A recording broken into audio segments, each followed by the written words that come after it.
Hi, I'm Christy Simpson, and my question today is, how do you utilize graduated kids choir students who still want to serve the kids music ministry? This is a great question and something that I really want to keep doing, because in a lot of our churches we've gotten rid of youth choirs, and some of you are getting it back, which is fantastic. But we don't want to lose our kids after 5th grade, now that 6th grade is middle school for a lot of you.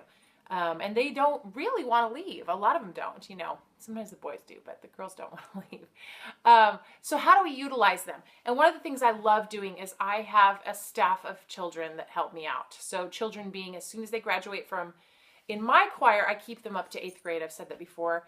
I have the luxury of doing that because we rehearse on a day that is not another program. So if you're doing it where you have a children's program, a middle school program, a high school program, you guys don't have that luxury.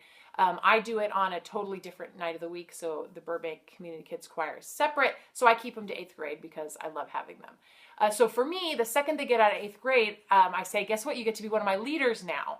And they get to come help and be student leaders. And I know that there are challenges with this if they're expected to be on the youth worship team or things like that. But I really encourage you to try to use those kids, because a lot of kids don't go on to do that. And even if your church says, no, we got to make sure they go to this youth group thing.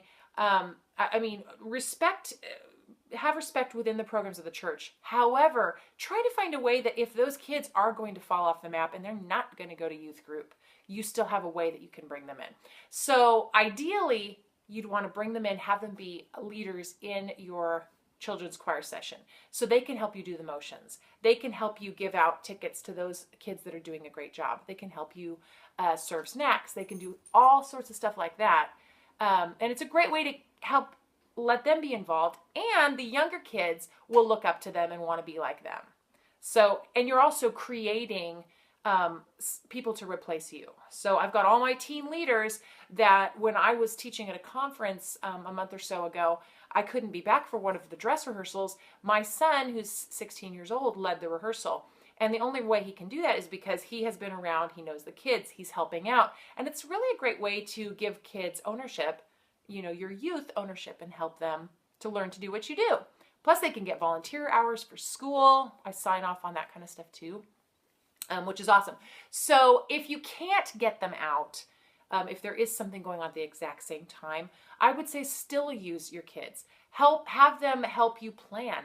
Have them help you be on backstage crews for the shows. You know, have outside meetings where you say, okay, we're going to meet twice on these 2 days, and then you're going to be part of our crew. Or what I do is we do a choreography team planning meeting on completely different nights. We meet at my house, and the kids, my kids that are in high school, and for you it'd be middle school and high school, help me make up the choreography. So even if they can't actually be there at your rehearsals with the younger kids, have them help you plan, have them help you write notes, have them help you make the set choreography. I think we should be able to include our kids. We don't have to let them leave us when they're done with 5th grade. Let's use them, and let's let them still be connected and help mentor the younger kids, so we're all one in the body of Christ.